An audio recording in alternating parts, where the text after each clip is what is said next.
Good morning बच्चों। मैं new San municipal secondary से सीमा यादव विज्ञान की कक्षा में आपका स्वागत करती हूँ। बच्चों, आज हम लोग विज्ञान का पाठ 18वां अंतरिक्ष अवलोकन देखने वाले हैं। तो अंतरिक्ष अवलोकन में हम लोग अंतरिक्ष के दूरबीन और इसरो अपने इन घटकों को कवर करेंगे। तो सबसे पहले बच्चों हम लोग दूरबीन क्या होता है, मतलब कैसा उपकरण है, उसके बारे में हम लोग थोड़ी सी जानकारी ले लेंगे कि दूरबीन जो है मतलब दूरबीन के कारण हम लोगों को जो दूर की वस्तुएं थी उनको अ, वो वस्तुएं बड़े आकार की और स्पष्ट देखने में हमको सहायता मिली। तो दूरबीन ऐसा यंत्र है जो जिससे देखने पर हमको दूर की वस्तुएं बड़े आकार की और स्पष्ट दिखाई देती हैं। तो सर्वप्रथम बच्चों दूरबीन की जो खोज है वह हेंस लिपर्शे ने की थी। जो एक एनेक्सास थे, चश्माकार थे। तो उन्होंने सन 1608 में लगभग आज से 400 वर्ष पूर्व चश्मे की खोज का पेटेंट जो है यह उनके नाम हुआ था। और उससे ठीक एक साल बाद सन 1609 में गैलीलियो ने इन्होंने अ, अ, फिर से दूरबीन की खोज की बिना उनके दूरबीन को देखे। और अंतरिक्ष के में मतलब बहुत सारे उसके द्वारा खोज हुई। तो दूरबीन जो है बच्चों, यह दूरबीन का आविष्कार ने मनुष्य की जो सीमित दृष्टि थी, क्योंकि हमारी आंखें एक सीमित दूरी ही देख सकती है ना, तो मनुष्य की सीमित दृष्टि को और विस्तृत बना दिया। दूरबीन की खोज को मान लो तो हम ऐसे कह सकते हैं कि जैसे अंधे व्यक्ति को मिली आंखों के समान दूरबीन की खोज यह सिद्ध हुई। दूरबीन की सहायता से ही हमने विश्व के बहुत सारे रहस्यों को जाना, निहारिकाओं की खोज हुई, ऐसे इस तरह से। तो अब हम लोग देखेंगे कि अंतरिक्ष दूरबीन की आवश्यकता क्यों हुई। दूरबीन जो है यह पृथ्वी पर स्थापित होकर मतलब यहाँ से बहुत सारी खोजें हुई, बहुत सारे अनुसंधान हुए, लेकिन कुछ कठिनाइयां आई जिसके कारण अंतरिक्ष दूरबीन की संकल्पना ये वैज्ञानिकों के ध्यान में आई। तो अंतरिक्ष दूरबीन की आवश्यकता क्यों पड़ी वो हम लोग देखते हैं कि देखिए, अंतरिक्ष से जो भी प्रकाश आता है, अंतरिक्ष से दृश्य प्रकाश वायुमंडल से होकर पृथ्वी तक पहुंचता है। तो इसके कारण क्या होता है कि प्रकाश का वायुमंडल में अवशोषण होता है। वो जो प्रकाश है वो वायुमंडल के द्वारा सोख लिया जाता है और हमारे तक पहुंचने वाले प्रकाश की जो तीव्रता है वह कम हो जाती है। फिर अगला कारण है कि वायुमंडल के तापमान व दाब में परिवर्तन के कारण वायुमंडल में क्या होता है, उथल पुथल होने से दृश्य प्रकाश किरणें जो हैं वह स्थिर नहीं हो पाती हैं। तो जिन कारणों से वो वायुमंडल की जो प्रकाश की किरणों की तीव्रता है वह भी कम हो जाती है। उसके बाद सूर्य प्रकाश, दिन में सूर्य प्रकाश होता है जिसके कारण आकाश का अवलोकन संभव नहीं होता है। और मतलब पृथ्वी से आकाश अवलोकन करना है दूरबीनों से तो वो मतलब रात्रि के समय ही ठीक पड़ता था। फिर उसके बाद बादल युक्त वायुमंडल, रात्रि के समय शहरों के बल्बों का प्रकाश जैसी घटनाएं भी आकाश अवलोकन में कठिनाई उत्पन्न करती हैं। ये हम देख रहे हैं कि ऐसे बादल युक्त आसमान रहेगा, फिर शहरों का प्रकाश रहता है, तो इस कारण से जो है आकाश अवलोकन में कठिनाई उत्पन्न होती है। तो इन सभी कठिनाइयों को दूर करने के लिए दृश्य प्रकाश की दूरबीनों को दुर्गुणों पहाड़ों पर, निर्जन स्थानों पर स्थापित किया जाना चाहिए। देखिए, दृश्य प्रकाश दूरबीन को अंतरिक्ष में ही स्थापित होना चाहिए। ऐसे मतलब वैज्ञानिकों को ये समझ में आया कि ये जो वायुमंडल की जो भी वायुमंडलीय बाधा को दूर करने के लिए दूरबीनों को हमें अंतरिक्ष में स्थापित करना चाहिए। तो जिसके कारण प्रकाश किरणों के जो स्रोतों के जो प्रतिबिंब है वह अत्यंत स्पष्ट और स्थिर रहेंगे। और इस संकल्पना को वैज्ञानिकों ने यथार्थ के धरातल पर उतारा। यहाँ पर देखिए, ये इस इमेज में आप देख रहे हैं कि दृश्य प्रकाश दूरबीनों को ऐसे शांत स्थानों पर स्थापित किया जाना चाहिए जहाँ वायुमंडल एकदम क्लियर हो, बादल आकाश जो है एकदम साफ हो। ठीक है। फिर आगे हम लोग देखेंगे कि किस अंतरिक्ष दूरबीन अंतरिक्ष का जो दूरबीन है वो कौन-सा है, वो हबल दूरबीन जो है बच्चों, यह वर्तमान समय में अभी भी अंतरिक्ष में कार्यरत है। तो इसकी हिस्ट्री के बारे में थोड़ा-सा देख लेते हैं कि हबल दूरबीन है क्या? किसके नाम से इसका नाम दिया गया? तो हबल दूरबीन बच्चों यह आज भी अंतरिक्ष में कार्यरत है। एडविन पावेल हबल ये जो वैज्ञानिक हैं, ये खगोल शास्त्री थे और इन्होंने बताया था कि हमारी जो गैलेक्सी है, इसके अलावा भी हमारी जो आकाशगंगा है, इसके अलावा भी ऐसी बहुत सारी आकाशगंगाएँ ब्रह्मांड में हैं। तो उनकी इस धारणा ने हमेशा से मतलब संपूर्ण मानव जाति की जो ब्रह्मांड के बारे में जो विचारधारा थी उसको बदल दी। और उन्होंने यह भी खोज निकाला कि किसी भी गैलेक्सी अर्थात आकाशगंगा से पृथ्वी से जितनी ही दूर होती है, उससे आने वाला प्रकाश का प्रभाव जो है वह उतना अधिक होता है। उसकी जो जो प्रकाश की जो लालिमा होती है वह उतनी ही अधिक आती हुई प्रतीत होती है और इसी सिद्धांत को हबल सिद्धांत नाम दिया गया और इसका सीधा अर्थ यह निकला कि हमारा जो ब्रह्मांड है, वह बहुत तेजी से अ, फैल रहा है। निरंतर क्या हो गया ये? इसका सीधा अर्थ यही निकला कि हमारा ब्रह्मांड जो है, वह बहुत ही तेजी से फैल रहा है। तो यह हबल दूरबीन की कुछ तस्वीरें हैं, ये देख रहे हैं आप, जो अंतरिक्ष में स्थापित है और हबल दूरबीन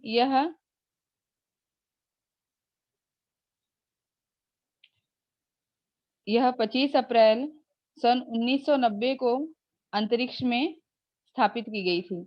यह एक खगोलदर्शी है। हबल दूरबीन को हम ऐसे भी बोल सकते हैं बच्चों कि मतलब ब्रह्मांड को हम देख रहे हैं, मतलब पृथ्वी की खिड़की से ब्रह्मांड ब्रह्मांड को देखने के लिए क्या है हबल दूरबीन? पृथ्वी की एक खिड़की है, मान लीजिए।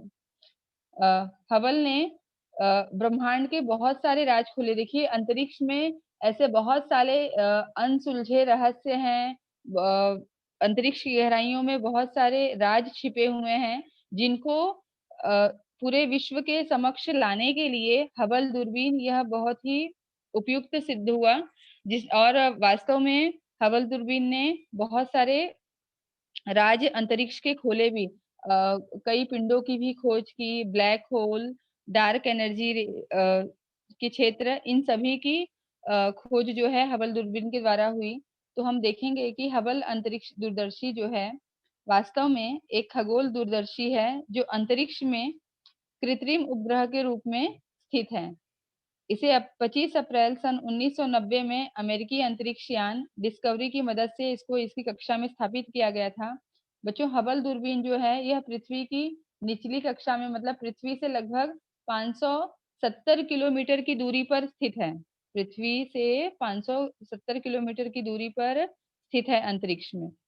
हबल दूरदर्शी को अमेरिकी अंतरिक्ष एजेंसी नासा और यूरोपियन अंतरिक्ष एजेंसी के सहयोग से तैयार किया गया था और अमेरिकी खगोल विज्ञानी एडविन पॉवेल हबल के नाम से इसे हबल नाम दिया गया।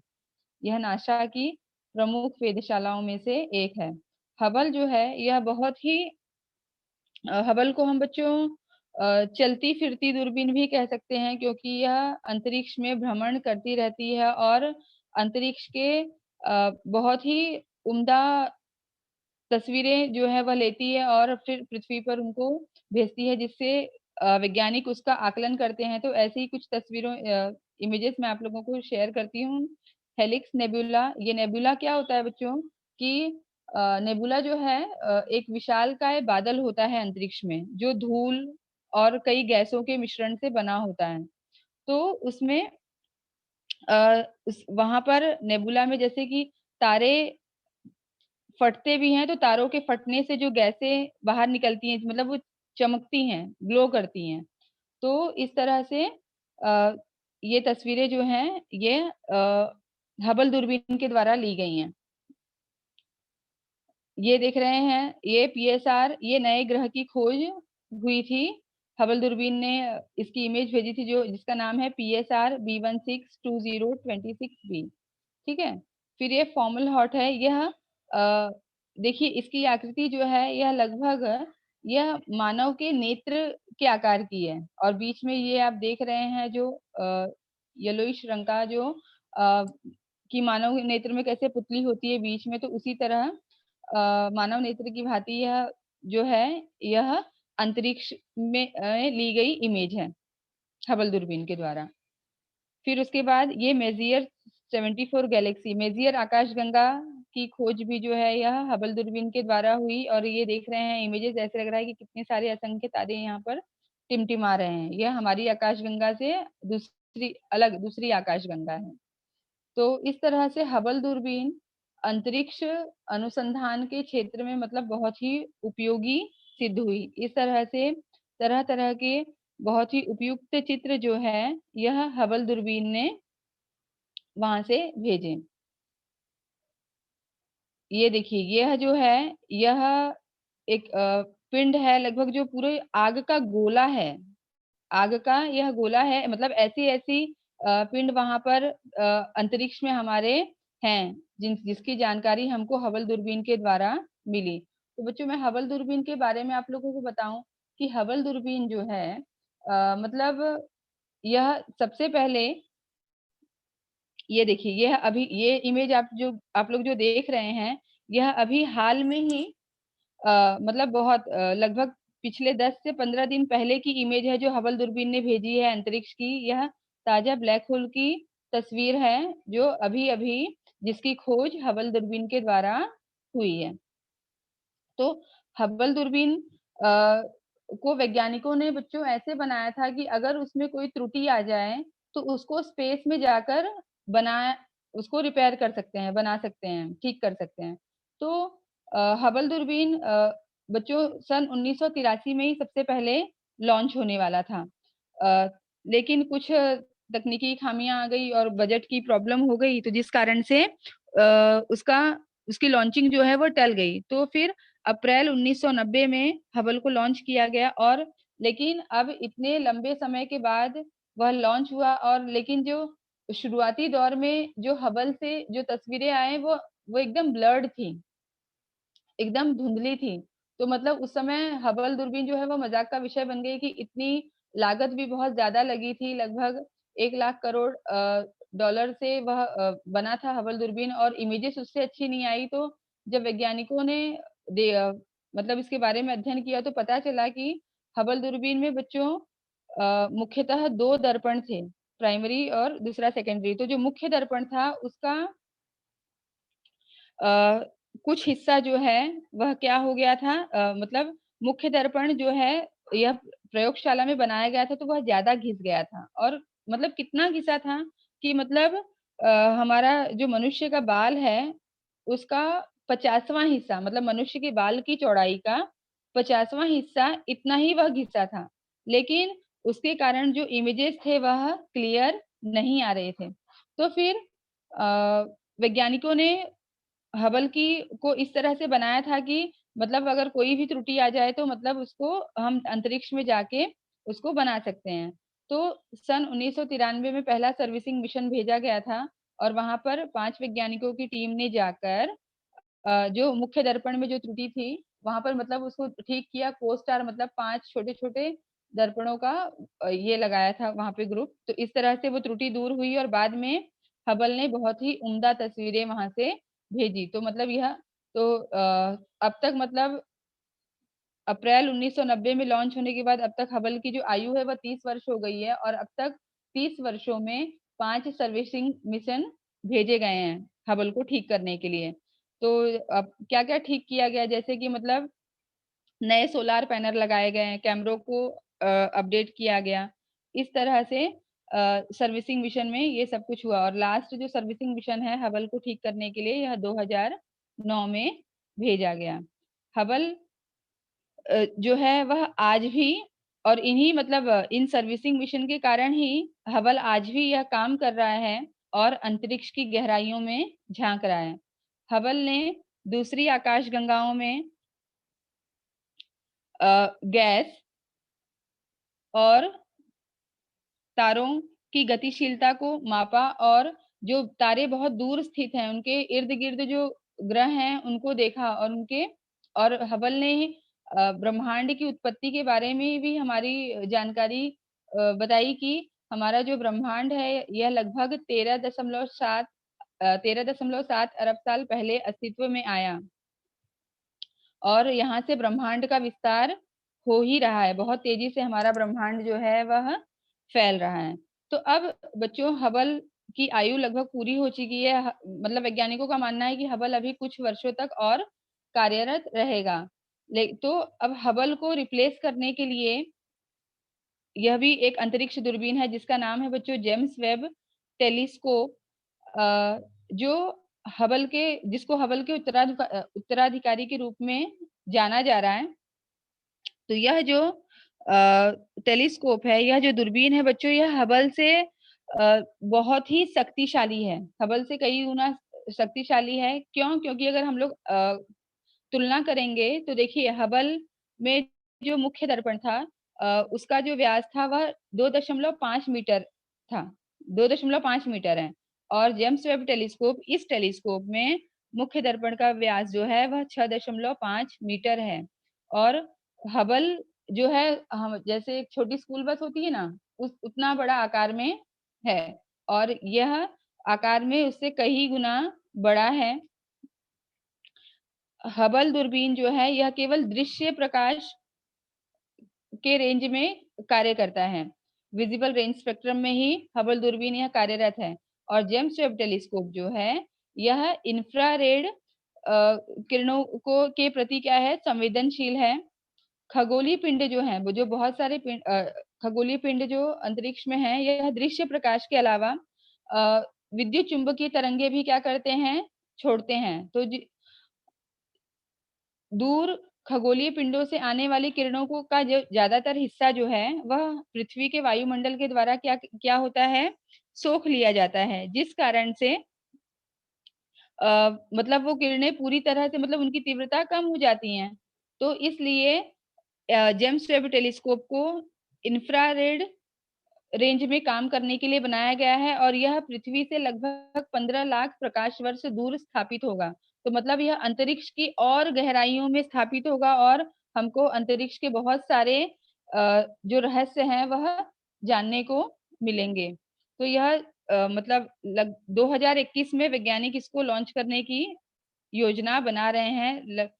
और 9.7 अरब डॉलर, अमेरिकी डॉलर से इसकी लागत है। बहुत ही महंगा, मतलब अब तक का सबसे महंगा दूरबीन इसको माना जा रहा है। और बोलते हैं ना कि ये किसी चमत्कार से कम नहीं है। और यहाँ पर आप बच्चों देख रहे हो ये व्हाइट व्हाइट, तो ये जो व्हाइट शील्ड लगा है, क्योंकि ये जेम्स वेब टेलीस्कोप को ठंडा रखना, इसके उपकरणों को मतलब ठंडक चाहिए, तो वहाँ पर सूर्य की गर्मी से इसको बचाने के लिए टेनिस कोर्ट के आकार का इसके ऊपर क्या लगाया गया है, यह सनशील्ड लगाया गया है। 5 परत वाला सनशील्ड लगाया गया है, जिससे इसके अंदर के जो वैज्ञानिक उपकरण हैं वह क्या होंगे, इनको सूर्य की गर्मी क्षति नहीं पहुंचा पाएगी। और ये खुला हुआ जो इमेज देख रहे हो, यह बहुत ही आकार में बहुत बड़ा है और पृथ्वी से प्रक्षेपित करने के बाद यह अंतरिक्ष में जाके इस तरह से पूरा खुलेगा। मुख्य दर्पण ये जो देख रहे हो, यह 18 दर्पणों को मिलाकर बनाया गया है और ऊपर जो है सोने की परत है, मतलब गोल्डन परत से इसको ढका गया है ताकि तरंगों का जो है वह अवशोषण अच्छी तरह से हो पाए। इस तरह से जेम्स वेब टेलीस्कोप यह कार्य करेगा और अभी इसे 2021 में लॉन्च होगा। तो इस तरह से हम लोगों ने ये देखा। अब अगले उपग्रह के बारे में देखने वाले हैं बच्चों हम लोग, जो है चंद्रा उपग्रह। चंद्रा उपग्रह यह सर्वप्रथम मैं आप लोग को बता दूं कि इसका जो नाम है यह हमारे भारतीय वैज्ञानिक के नाम पर दिया गया है। उनको भारतीय वैज्ञानिक के सम्मान में इस उपग्रह को जो नाम है वह चंद्रा उपग्रह दिया गया। चंद्रा एक्सरे, यह जो वेधशाला है यह एक कृत्रिम उपग्रह है जिसे 23 जुलाई 1999 को STS 93 पर नासा के द्वारा प्रक्षेपित किया गया। इसका जो नामकरण है भारतीय अमेरिकी भौतिक विज्ञानी सुब्रमण्यम चंद्रशेखर के सम्मान में इसका नामकरण किया गया है। अब एक्सरे चंद्रा उपग्रह जो है यह एक्सरे के प्रति संवेदनशील है। यह एक्सरे अपने उच्च कोणीय रेजोल्यूशन दर्पण के कारण किसी भी पिछले एक्सरे दूरबीन की तुलना में 100 गुना अधिक संवेदनशील है। चंद्रा उपग्रह जो है यह एक्सरे परावर्तित कर सकने वाले विशेष दर्पणों का इसमें उपयोग किया गया है। चंद्रा दूरबीन ने तारों और आकाशगंगाओं के बारे में उपयुक्त जानकारी प्राप्त की है। तो चंद्रा उपग्रह जो है यह 6 किरणों के संवेदनशील है और बहुत सारी इसकी जो रिजोल्यूशन पावर है यह किसी भी एक्सरे दूरबीन की तुलना में बहुत अच्छी है मतलब। तो इस तरह से हो गया चंद्रा उपग्रह। अब नेक्स्ट हम लोग बच्चों देखने वाले हैं भारतीय अंतरिक्ष अनुसंधान केंद्र, जिसको हम इसरो के रूप में भी जानते हैं। इसरो यह जो संस्था है, यह बोलते हैं ना कि भारत को अंतरिक्ष में पहुंचाने के लिए एक जिम्मेदार संस्था है, जिसने कि अंतरिक्ष में भारत का परचम लहराया। तो इसके इतिहास के बारे में बच्चों आप लोगों को मैं बताऊं कि भारतीय अंतरिक्ष अनुसंधान केंद्र की जो स्थापना है यह 15 अगस्त 1969 में की गई थी। वैसे तो इसकी स्थापना 1962 में ही हुई थी, लेकिन तब इसका जो नाम है तब इसका नाम अंतरिक्ष अनुसंधान के लिए भारतीय राष्ट्रीय समिति था। लेकिन बाद में इसका नामकरण किया गया, मतलब नाम बदला गया और तो 15 अगस्त 1969 में इसका नाम रखा गया भारतीय अंतरिक्ष अनुसंधान संगठन, मतलब इसरो। डॉक्टर विक्रम साराभाई जो थे यह भारतीय अंतरिक्ष अनुसंधान के जनक हैं। इन्होंने ही मतलब पूरा जो श्रेय है, हम यह कहना गलत नहीं होगा कि भारत आज जो अंतरिक्ष में पहुंचा है उसके पीछे डॉक्टर विक्रम साराभाई का बहुत बड़ा हाथ था। बच्चों में सन 1957 में रूस ने अपना सबसे पहला स्पुतनिक यान अंतरिक्ष में छोड़ा था। तो वहीं से विक्रम साराभाई ने अंतरिक्ष में बहुत कुछ छिपे होने का महत्व जान लिया था और हमको भी इस क्षेत्र में आगे बढ़ना है, इसका संकल्प उन्होंने ले लिया। और धीरे धीरे मतलब समय लगा, लेकिन अंतरिक्ष अनुसंधान संगठन की स्थापना हुई। पहले तो ये अलग विभाग नहीं था, मतलब ये अंतरिक्ष अनुसंधान संगठन यह अलग नहीं था। पहले इसको परमाणु विभाग के द्वारा जोड़ा गया। उस समय परमाणु विभाग के जो मुख्य थे, अध्यक्ष थे, वह थे डॉक्टर होमी भाभा। और बाद में फिर जैसे जैसे इस क्षेत्र में काम आगे बढ़ा तो अंतरिक्ष अनुसंधान संगठन की अलग से मतलब स्वतंत्र स्थापना की गई। तो ये कहाँ पर बना हुआ है? वायुमंडलीय अनुसंधान के लिए केरल राज्य में स्थित तिरुवनंतपुरम में थुम्बा भूमध्य रेखीय रॉकेट प्रमोशन केंद्र की स्थापना हुई है। तो इसरो ने बहुत उल्लेखनीय कार्य किए हैं बच्चों, बहुत ही अद्भुत अद्भुत कार्य किए, जिसके कारण कि भारत जो है वह अंतरिक्ष में पहुंचा और अन्य देशों के मतलब विश्व में आज इसरो का जो महत्व है यह उसको पूरे विश्व ने मतलब जाना है, उसको स्वीकार किया है।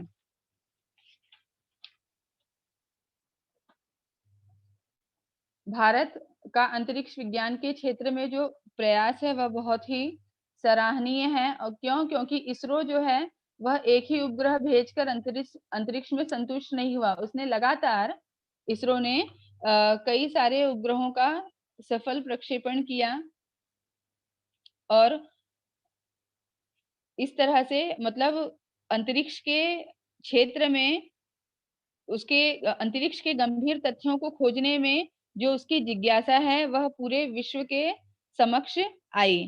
तो यह मतलब उसी जिज्ञासा का यह पहला पहलू है जो है आर्यभट्ट उपग्रह।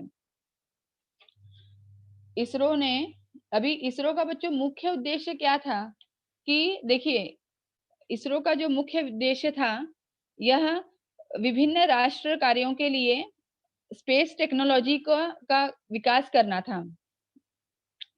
स्पेस के भारतीय अंतरिक्ष कार्यक्रम में विक्रम साराभाई का जो रोल था वो बहुत ही मोटिवेशनल था। उन्हें ही अंतरिक्ष कार्यक्रम का जनक माना जाता है। इसरो का अगला जो उद्देश्य है वह है उपग्रह के माध्यम से जनसंचार और शिक्षा शिक्षा को आगे बढ़ाना, इसके माध्यम से बहुत ही ज़रूरी था। इसरो जो है यह अक्सर करके दूर संवेदी प्रौद्योगिकी, पर्यावरण की निगरानी, मौसम के संबंधी जो बच्चों पूर्वानुमान होते हैं के माध्यम से प्राकृतिक संसाधनों का नियंत्रण और प्रबंधन करता है।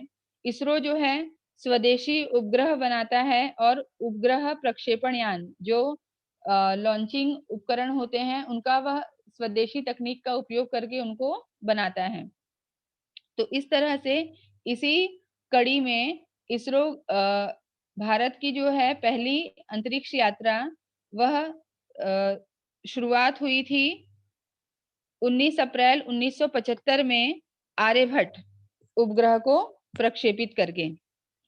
भारत की अंतरिक्ष में प्रथम यात्रा 1975 में रूस के सहयोग से इसके कृत्रिम उपग्रह आर्यभट्ट के प्रक्षेपण से क्या हुई थी, शुरू हुई और लेकिन दुर्भाग्यवश चलिए मतलब अपना पहला उपग्रह सफलतापूर्वक पृथ्वी की कक्षा में स्थापित हुआ।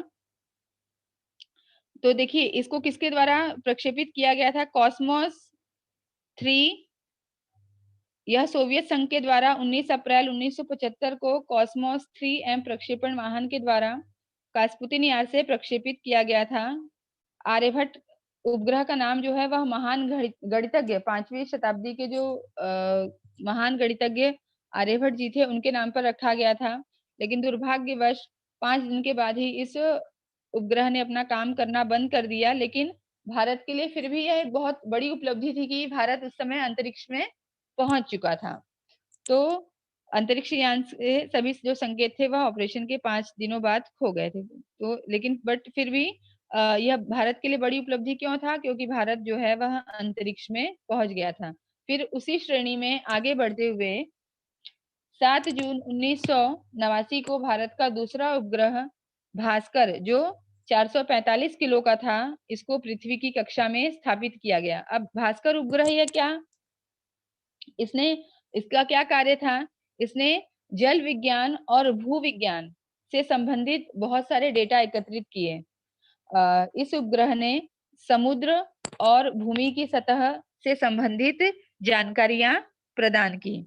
फिर उसके बाद इसी कड़ी में 1980 में रोहिणी उपग्रह भारत निर्मित यह रोहिणी उपग्रह जो है वह पहला भारत निर्मित प्रक्षेपण यान SLV-3 बन गया जिसे कक्षा में स्थापित किया गया। उसके बाद इसरो ने एक के बाद एक बोलते ना कि एक के बाद एक लगातार कड़ियां जोड़ दी कि 2 अन्य रॉकेट विकसित किए गए जिनको ध्रुवीय उपग्रह प्रक्षेपण यान उपग्रहों को शुरू करने के लिए इनका उपयोग किया गया। भूस्थिर कक्षा में उपग्रहों को रखने के लिए ध्रुवीय कक्षाओं और भूस्थिर उपग्रह प्रक्षेपण यान यह सब इसरो के द्वारा बनाए गए। ये है भास्कर उपग्रह, उसके बाद रोहिणी उपग्रह, फिर चंद्रयान। यह भारत का बहुत ही महत्वपूर्ण प्रोजेक्ट है चंद्रयान, जिसको सबसे पहला जो चंद्रयान 1 था इसको 14 नवंबर बच्चों 2008 में 2008 में भेजा गया था। तो जो 14 नवंबर 2008 को चंद्रमा की सतह पर उतरा और जिससे भारत जो है चंद्रमा की सतह पर अपना झंडा लगाने वाला विश्व का चौथा देश बन गया कि जहां पर भारत का झंडा लगा चंद्रमा पर। और उसके बाद फिर 22 जुलाई चंद्रयान इस अभियान के तहत इसरो ने मानव रहित यान को 22 अक्टूबर 2008 को चंद्रमा पर भेजा जो 14 नवंबर 2008 को चंद्रमा की सतह पर उतरा था।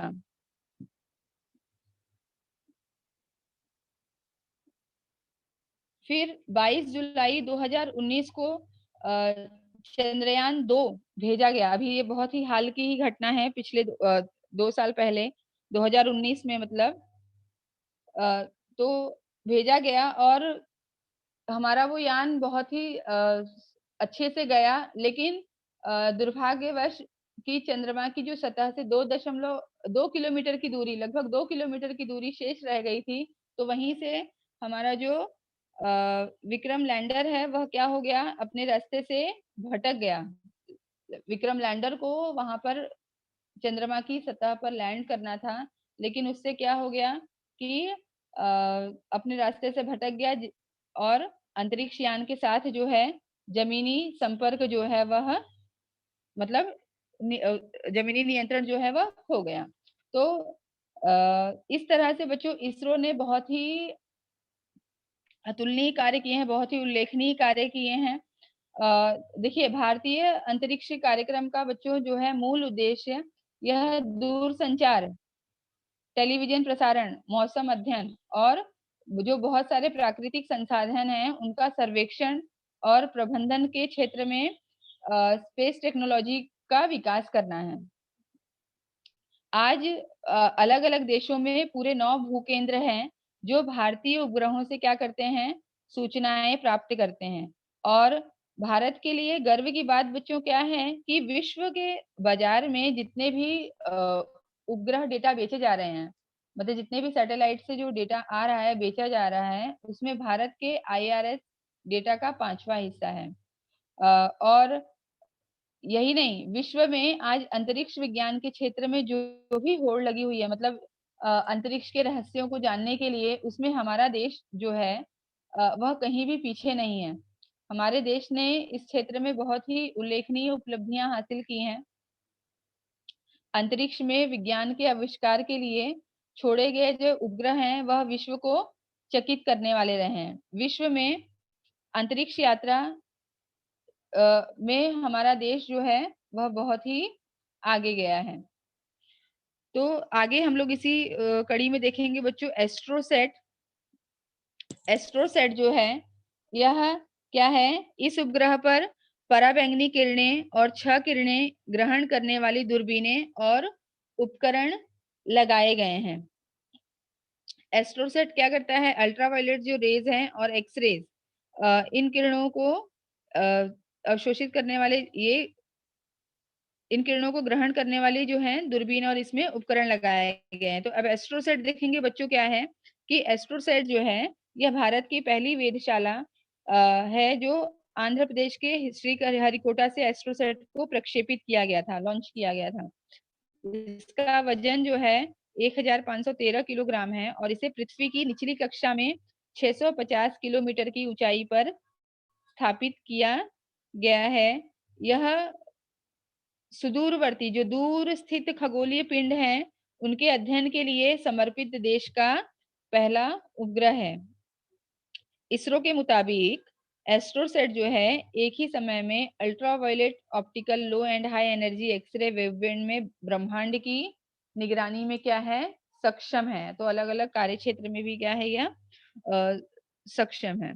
तो अभी एस्ट्रोसेट मिशन का क्या उद्देश्य है कि एस्ट्रोसेट मिशन जो है यह न्यूट्रॉन तारा और ब्लैक होल शामिल करते हुए द्विआधारी तारा प्रणाली में उच्च ऊर्जा की प्रक्रियाओं को समझना, न्यूट्रॉन जो तारा होता है उसकी प्रक्रियाओं को समझना, न्यूट्रॉन तारा के चुंबकीय क्षेत्र का आकलन करना, कि न्यूट्रॉन तारा के आसपास जो चुंबकीय क्षेत्र होता है तो उसका आकलन करना, हमारी आकाश गंगा से परे स्थित तारा प्रणालियों में तारा उत्पत्ति क्षेत्र, तारा जहां बनता है, और उच्च ऊर्जा प्रक्रियाओं का अध्ययन करना, आकाश में नए संक्षिप्त चमकीले एक्सरे स्रोत का संसूचन और पराबैंगनी क्षेत्र के ब्रह्मांड के सीमित गहन के क्षेत्र में क्या करना, इसका अध्ययन करना।